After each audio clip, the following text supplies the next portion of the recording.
que Diana Princess de Galles soit en fait décédée dans cet accident de voiture. C'est intéressant. Ça paraît un peu bizarre, mais je suis allé me recueillir devant le cercueil de Diana le lendemain de l'avoir écrit. Elle illuminait chaque pièce, chaque objectif, chaque titre de journal. Puis à Paris, cette lumière s'est éteinte. La disparition de la princesse Diana a bouleversé le monde. Pendant 27 ans, on a eu du mal à croire qu'elle était morte. Pendant très longtemps, j'ai refusé d'accepter sa disparition. Sa dernière demeure restée cachée pendant des décennies, scellée hermétiquement jusqu'à présent, a été discrètement rouverte. Et ce qu'elle renferme soulève plus de questions que de réponses. Avant de commencer, n'oubliez pas de cliquer sur le bouton « J'aime » ci-dessous. Retour discret sur la tombe de Diana.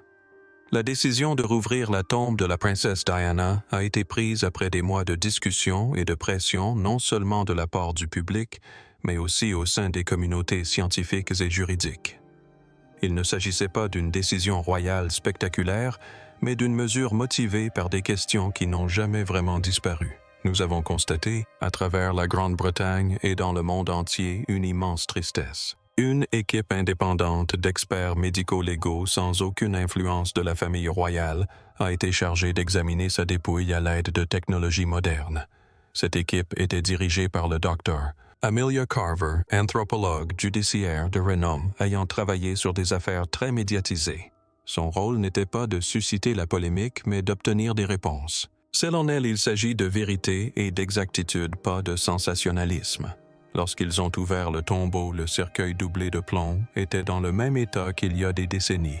Ce cercueil de plomb avait contribué à ralentir la décomposition, ce qui signifiait que les restes étaient encore en assez bon état pour permettre des analyses médico-légales poussées, chose impossible, en 1977.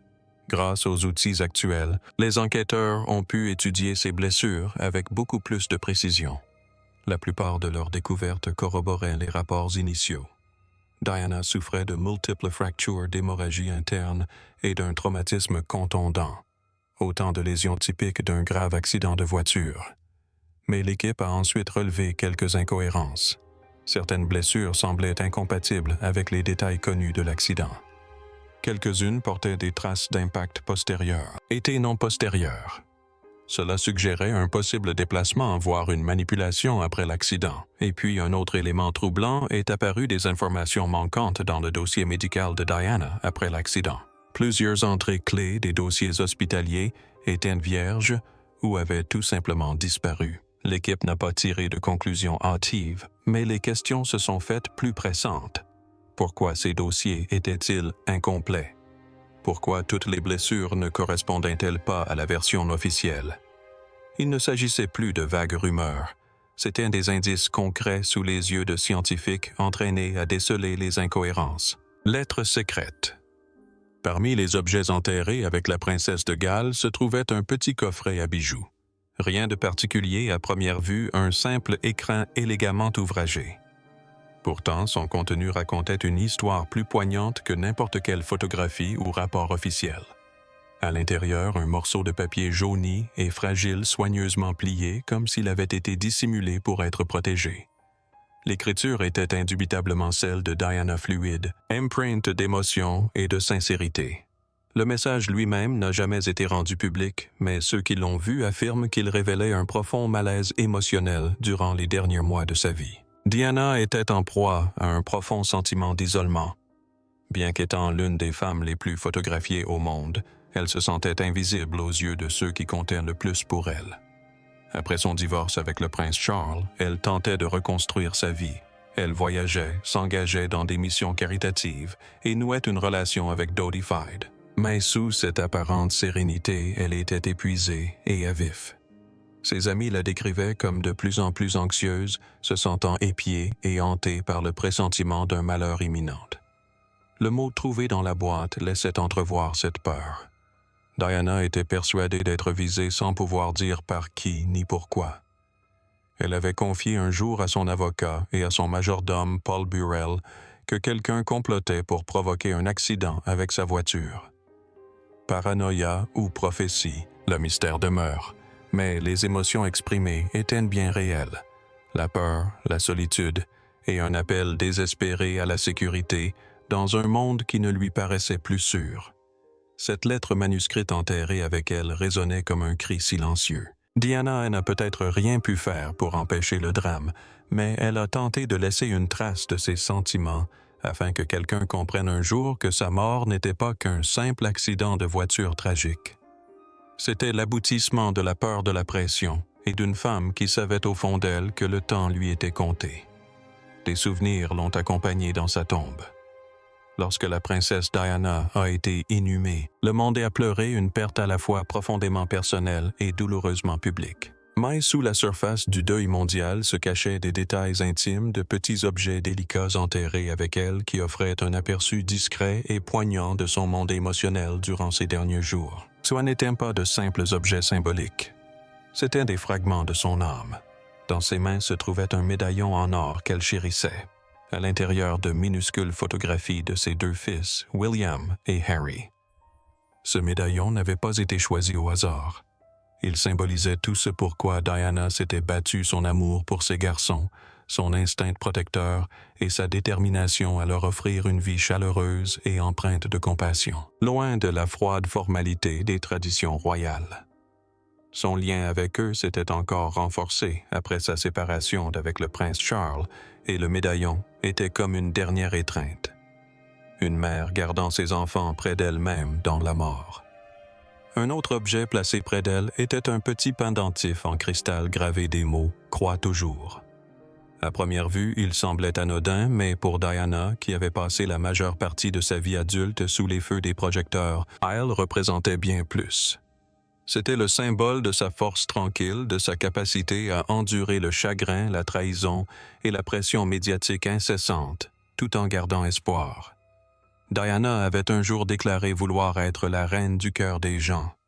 Ce charme empreint de cet esprit, une lueur d'optimisme au milieu du chaos, se manifesta dans le choix de son lieu de sépulture. Lorsque la princesse Diana mourut dans un accident de voiture le 31 août 1997, le monde entier fut bouleversé. Mais pour sa famille, et en particulier pour son frère Charles Spencer, le deuil n'était qu'une facette de leur épreuve. Diana demeura profondément fragile, conservant une âme presque enfantine et un désir insatiable de faire le bien autour d'elle. Décider où et comment l'inhumer fut une tâche bien plus complexe qu'on ne l'imagine. Diana ne fut pas enterrée dans un tombeau royal ni dans une église.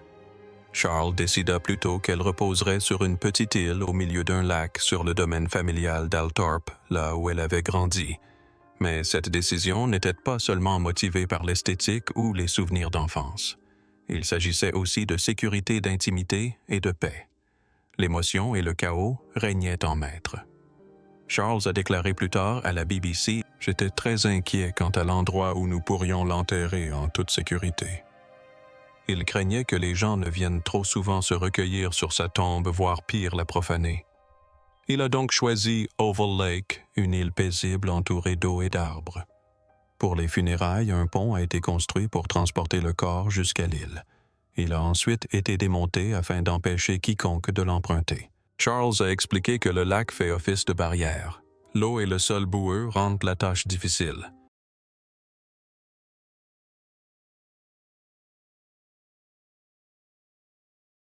Pour que les gens puissent s'approcher. C'est exactement ce qu'il souhaitait. Il voulait aussi que ses fils William et Harry aient un lieu privé où ils pourraient se recueillir auprès de leur mère en toute tranquillité. Le chemin menant à l'île est bordé de 36 chênes, un pour chaque année de la vie de Diana. Des membres de la famille, dont la reine et le prince William, ont participé à leur plantation. Bien que la tombe elle-même ne soit pas ouverte au public, les visiteurs peuvent se recueillir à proximité au mémorial, appelé le Temple, où sont gravés certains des mots de Diana et un extrait du discours prononcé par Charles lors de ses funérailles. Pendant un temps, un musée a même été installé à Althorp, présentant ses robes, ses bijoux, ses lettres et des vidéos. Il a fermé ses portes en 2014, mais le domaine reste ouvert au public durant l'été. Cependant, pour comprendre ces découvertes troublantes, il est essentiel de comprendre les théories qui ont été qualifiées de complotistes. L'opération Page, en 2008, 10 ans après le tragique accident de la princesse Diana Muhammad Al Eid, le père de Dodi Fed, a fait la une des journaux avec une déclaration glaçante. Diana était enceinte et elle et Dodi allaient se marier. Selon lui, leur relation n'était pas seulement désapprouvée, elle avait été sabotée. Il affirmait que la famille royale, et notamment le prince Philip et le prince Charles, s'opposaient à l'idée que Diana épouse un musulman. Cette opposition, disait-il, avait mené à un complot sinistre. Alpha ne s'est pas contenté de nommer la famille royale. Devant le tribunal, il a mis en cause le prince Philip, le prince Charles, l'ancien premier ministre Tony Blair et même la propre sœur de Diana, Sarah McCorquodale. Ces accusations visaient également de hauts responsables de la police et la CIA, laissant supposer une vaste opération de dissimulation impliquant des agences gouvernementales et des proches de la famille royale. Bien que la famille royale n'ait jamais publiquement réagi à ces allégations, son silence n'a guère contribué à apaiser la polémique. Les soupçons se sont intensifiés après l'immolation de Diana, que des théoriciens du complot comme Richard Beer ont interprété comme une intervention précipitée visant à empêcher les tests de grossesse. Cependant, l'opération PE, une vaste enquête officielle, a analysé le sang prélevé sur le lieu de l'accident et n'a révélé aucune trace d'hormones de grossesse. Malgré cela, les rumeurs ont persisté. Les gens réclamaient des réponses. L'arrivée tardive de l'ambulance, l'effacement des images des caméras de sécurité et le nettoyage précipité du lieu de l'accident n'ont fait qu'attiser les tensions. Diana elle-même avait confié à son majordome et à son conseiller spirituel qu'elle craignait pour sa vie. Et dans sa désormais célèbre interview à la BBC en 1995, elle a avoué se sentir menacée des propos qui, avec le recul, ont semblé hanter les esprits. Puis vinrent les questions concernant le chauffeur Henry Paul. Il ne gagnait qu'environ 35 $0 par an, mais possédait plus de 200 $0 en liquide et en économie au moment de sa mort. Richard Tomlinson, ancien agent du MI6, a suggéré que Paul aurait pu être un informateur, voire même payé pour provoquer l'accident, mais les enquêteurs n'ont trouvé aucune preuve reliant sa fortune au service de renseignement. Ils ont plutôt mis en évidence des revenus locatifs. Autre énigme, la mystérieuse Fiat Uno blanche qui a percuté la voiture de Diana dans le tunnel. Des traces de peinture ont prouvé qu'il y avait eu contact, et certains ont émis l'hypothèse que le conducteur était le photographe français James Anderson, réputé avoir des liens avec le MI6. Ce dernier a nié toute implication et a affirmé être chez lui avec sa femme. Mais en 2000, on l'a retrouvé sans vie dans une voiture calcinée. Cet incident a été classé comme mort naturelle, malgré l'opinion contraire de beaucoup. Comble du mystère, un témoin a affirmé avoir vu un flash lumineux juste avant l'impact, un procédé que le MI6 aurait utilisé lors d'opérations visant à désorienter les conducteurs. Cependant, les enquêtes françaises et britanniques ont toutes deux écarté ce détail, ne trouvant aucune preuve de l'existence de ce flash. Elles ont en revanche établi que Paul avait consommé de l'alcool et des médicaments sur ordonnance. Il roulait à vive allure, et personne dans la voiture, y compris son garde du corps, Trevor Rees-Jones, seul survivant, ne portait de ceinture de sécurité. Question d'embaumement. Parmi les nombreux rebondissements entourant le tragique accident de la princesse Diana, un détail étrange a alimenté les théories du complot pendant des décennies. La décision d'empaler son corps presque immédiatement après sa mort. Muhammad al-Fayed, père de Dodi Fayed, était fermement convaincu qu'il ne s'agissait pas simplement de préserver sa dignité. Il affirmait qu'il s'agissait d'un acte délibéré pour dissimuler une grossesse. Il était persuadé que Diana portait l'enfant de Dodi et que quelqu'un voulait que le monde ne le sache jamais. À première vue, cela ressemble à une scène de thriller politique, mais la question demeure. Y avait-il vraiment une raison d'agir si vite? Selon Operation Page, l'enquête officielle britannique s'est déroulée par une journée exceptionnellement chaude à Paris. Le corps de Diana a été conservé dans une petite pièce inutilisée près des urgences de l'hôpital PTA Salêtrier, la morgue étant située à l'autre bout de l'établissement. Le personnel y a placé de la glace carbonique et des climatiseurs pour tenter de le refroidir. Mais ces mesures se sont avérées insuffisantes. La chaleur intense avait des conséquences désastreuses. La pression s'accentua car les sœurs de Diana et le prince Charles devaient se recueillir devant le corps cet après-midi-là avant son rapatriement au Royaume-Uni. Le président Jacques Chirac et son épouse souhaitaient également lui rendre hommage. Présenter la princesse de Galles dans un état de santé aussi dégradé était inenvisageable. L'hôpital, sous une pression immense, décida de procéder à l'immolation, mais sans attendre les documents légaux requis. Ils ont en revanche reçu l'approbation verbale du commissaire de police Martin Monté. Les documents légaux requis par la loi française n'ont été signés qu'après l'embaumement. Si l'urgence et les apparences ont pu jouer un rôle, le calendrier inhabituel et l'absence d'autorisation officielle ont alimenté les accusations d'Alfa Romeo. Cependant, le Dr. Robert Chapman, qui a pratiqué l'autopsie au Royaume-Uni, a déclaré par la suite que les fluides d'embaumement n'auraient pas faussé un test de grossesse.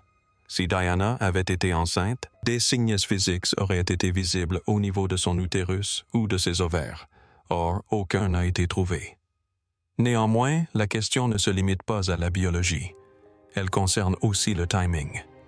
Pourquoi l'embaumer si rapidement avant même que les documents ne soient en règle? Pourquoi ne pas avoir attendu quelques heures de plus? Si le seul but était de préserver son apparence, pourquoi ne pas avoir documenté plus clairement son état et les décisions prises? Une véritable course contre la montre. L'un des détails les plus troublants est le temps qu'il a fallu pour la transporter du lieu de l'accident à l'hôpital. Le premier appel d'urgence a été enregistré à 0H26, mais l'ambulance n'est arrivée à l'hôpital qu'à 2H0, soit 1h40 pour un accident survenu à quelques kilomètres seulement. Pour comprendre cela, il faut examiner le fonctionnement du système d'urgence français. Contrairement au Royaume-Uni ou aux États-Unis, où l'objectif est souvent de transporter le patient en urgence à l'hôpital, le système français privilégie une approche de stabilisation précoce. Cela signifie que les médecins tentent de stabiliser le patient dans l'ambulance avant de le transférer. L'idée est de prodiguer les meilleurs soins immédiatement et non de se précipiter à l'hôpital en espérant que tout se passe bien. Mais c'est là que les choses deviennent étranges. Les pompiers sont arrivés en quelques minutes. 2 policiers étaient les premiers sur les lieux vers 0H30 et les pompiers ont suivi peu après. Jean-Marc Martino, urgentiste, est arrivé sur les lieux vers 0H40. Diana était encore en vie mais grièvement blessée. Elle a été extraite de la voiture vers 1H, a fait un arrêt cardiaque, a été réanimée puis finalement placée dans l'ambulance à 1H18. Pourtant, l'ambulance n'est partie qu'à 1H40, soit plus de 20 minutes plus tard. Puis, durant le court trajet jusqu'à l'hôpital Salêtrier de Port Elizabeth, elle a effectué un autre arrêt. Pourquoi le Dr Martino a ordonné au chauffeur de s'arrêter près de Gardostitz? Car la tension artérielle de Diana avait de nouveau chuté. Il a insisté pour que l'ambulance roule lentement, afin d'éviter les mouvements brusques, craignant qu'une accélération ou un ralentissement trop rapide n'aggrave son état. Voici une autre question qui alimente les théories du complot. Pourquoi n'a-t-elle pas été transportée à l'hôpital de l'Hôtel Dio, bien plus proche? Diana étant encore en vie à l'arrivée de l'ambulance. Certains se demandent si une intervention plus rapide aurait pu changer le cours des choses. Où sont les images? L'un des aspects les plus troublants du tragique accident de voiture de la princesse Diana à Paris est l'absence totale d'images de vidéosurveillance montrant ce qui s'est réellement passé dans une ville pourtant truffée de caméras, notamment à proximité des grands axes routiers et des tunnels. Beaucoup trouvent étrange qu'aucune caméra n'ait filmé la Mercedes filant à toute allure de l'hôtel Ritz, au tunnel de l'étang de l'Alma, lieu de l'accident mortel. Cette absence a donné lieu à des années de spéculation et de théories du complot. En 2006, The Independent rapportait que plus de 14 caméras de vidéosurveillance étaient installées autour du passage souterrain du pont l'Alma. On aurait pu s'attendre à ce qu'au moins l'une d'entre elles ait enregistré quelque chose d'autant plus que le secteur est si central et fréquenté. Or, aucune image de l'accident n'a été retrouvée. Ce seul fait a suscité de nombreuses interrogations. Quelques jours après l'accident, le juge Hervé Stéphan, chargé de l'enquête, a ordonné une recherche exhaustive de toutes les images vidéo disponibles le long de la route empruntée par la Mercedes. Le lieutenant Éric Gigoux de la brigade criminelle a dirigé l'opération. Son équipe a retracé à plusieurs reprises le trajet de la voiture à la recherche de toutes les caméras susceptibles d'avoir enregistré quelque chose. Au final, ils ont trouvé 10 caméras, mais aucune ne contenait d'images exploitables. La plupart étaient des caméras de sécurité pointées uniquement vers les entrées des immeubles voisins. elles n'appartenaient pas à la ville, mais étaient gérées par les propriétaires des bâtiments et aucune ne filmait la route. Plus frustrant encore, la caméra de circulation située juste au-dessus du tunnel où l'accident s'est produit était défaillante. Cette caméra appartenait à la police de la circulation parisienne. Or, voici l'étrangeté, le service fermait à 23h tous les soirs. Il n'y avait pas de personnel de nuit et aucun enregistrement n'était effectué. La police pouvait visionner les images en direct, mais elle ne pouvait ni contrôler la caméra, ni revenir en arrière. Alors, simple coïncidence. Un concours de circonstances malheureux. Où y avait-il anguille sous roche? Le fait qu'un accident à grande vitesse impliquant la femme la plus célèbre du monde n'ait été filmé par aucune des caméras de la ville constitue une lacune troublante dans cette affaire. Un lien troublant. Maintenant que nous connaissons les théories, commençons par ce qui a immédiatement attiré notre attention. Son corps était exceptionnellement bien conservé. Même en tenant compte de l'imbibition, un employé de la morgue aurait déclaré que cette conservation était surprenante, compte tenu des circonstances. Cela a relancé l'intérêt pour la théorie selon laquelle Diana aurait été imbibée trop rapidement peut-être pour effacer les signes d'une grossesse précoce. Une source anonyme a affirmé que des traces de tissu embryonnaire étaient étonnamment bien conservées dans la région pelvienne, ce qui a suscité de vives inquiétudes. S'agissait-il des preuves même que ses partisans disaient avoir été dissimulées à la hâte? Une autre théorie liée au service de renseignement britannique a refait surface lorsque les autorités ont examiné les effets personnels enterrés avec elle. Parmi eux se trouvait la robe de cocktail noir que Diana portait le soir de l'accident. Beaucoup se souviennent de son élégance, mais un examen attentif a révélé qu'un morceau de tissu avait été découpé près de l'ourlet comme s'il avait été prélevé pour analyse. Les théories selon lesquelles le MI6 l'aurait suivi cette nuit-là ont gagné en popularité dans les années 2000. Cette étrange coupure dans le tissu ajoutait une dimension troublante. Pourquoi quelqu'un aurait-il prélevé un échantillon? Et surtout quand il y avait aussi le médaillon enterré avec elle gravé des initiales D et M entrelacées, un détail jusque-là inconnu du public. Dodie et Diana auraient parlé de mariage quelques semaines seulement avant l'accident. La découverte d'un médaillon portant ces initiales a renforcé l'hypothèse que leur lien était bien plus profond qu'on ne le reconnaissait. Si elle envisageait réellement de construire une vie avec lui, était-ce là une raison pour la faire taire? Plus troublant encore, une lettre manuscrite pliée apparemment écrite de la main de Diana a été retrouvée enfouie sous sa photo préférée de William et Harry. La lettre mentionnait des mots comme « traqué »,« craignant » et « accident ». Sa formulation est presque identique à celle du fameux mot qu'elle avait remis en 1995 à son majordome Paul Burrell. Pourquoi l'avoir placée près de son corps si ce n'est par crainte qu'elle ne disparaisse? Il y eut également une découverte finale subtile mais troublante, un chapelet offert par Mère Teresa qu'elle aurait glissé dans sa main droite. Si les objets religieux ne sont pas rares, le fait que Diana soit décédée quelques jours seulement avant la sainte religieuse a interpellé. Certains observateurs se sont longtemps interrogés sur l'étrange symbolisme de ces décès si proches. Était-ce un lien spirituel ou un message discret de paix après la tourmente? Après 27 ans de silence, la réouverture du tombeau de Diana n'a pas apporté de réponse. Elle a au contraire épaissi le mystère. Chaque objet mis au jour n'avait pas qu'une simple valeur sentimentale. Elle murmurait des histoires indicibles des peurs qu'elle ne pouvait exprimer, des secrets peut-être enfouis non seulement sous la pierre, mais sous des années de silence. Le bien qu'elle a laissé derrière elle. La princesse Diana n'avait pas besoin d'une couronne pour être la princesse du peuple. Bien après son accident, on se souvient encore de sa bonté, de son honnêteté et de sa capacité à faire sentir aux autres qu'ils étaient vus et entendus. Elle utilisait son titre non par ostentation, mais pour mettre en lumière des problèmes que beaucoup préféraient ignorer. L'un de ses moments les plus marquants fut lorsqu'elle serra la main d'un homme atteint du sida sans porter de gants. C'était à une époque où la peur et les idées fausses sur la maladie étaient omniprésentes. Ce simple geste a fait tomber les barrières et a contribué à changer le regard du monde sur le VIH et le sida. Elle a redonné aux gens leur humanité, les libérant de la honte et du sentiment d'être rejetés. Ces efforts ont contribué à réduire la stigmatisation et ont attiré l'attention sur le besoin de soins et de recherche. Elle s'est également engagée pour les victimes des mines antipersonnelles. Diana a traversé des champs de mines actifs en Angola pour sensibiliser l'opinion publique. Cette image, la montrant marchant en tenue de protection, a révélé au monde la gravité du problème. Son soutien a engendré de véritables changements, incitant les gouvernements à signer des traités interdisant les mines antipersonnelles.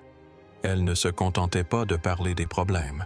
Elle agissait même lorsque c'était dangereux ou impopulaire. L'amour de Diana pour les enfants était évident.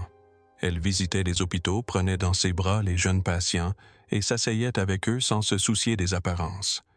Ces visites n'étaient pas de simples séances photos. Elle passait du temps avec les enfants, les écoutait et s'efforçait de leur remonter le moral. Son héritage perdure également à travers ses fils, les princes William et Harry. Tous deux ont suivi ses traces, se consacrant aux causes qui lui tenaient à cœur. Ils évoquent souvent comment leur mère leur a appris à être profondément empathiques et à garder les pieds sur terre. La princesse Diana a redéfini l'image de la royauté. Elle n'était pas seulement guidée par le devoir, mais aussi par le cœur. Nous espérons que vous avez apprécié cette vidéo. Restez connectés pour découvrir d'autres histoires extraordinaires.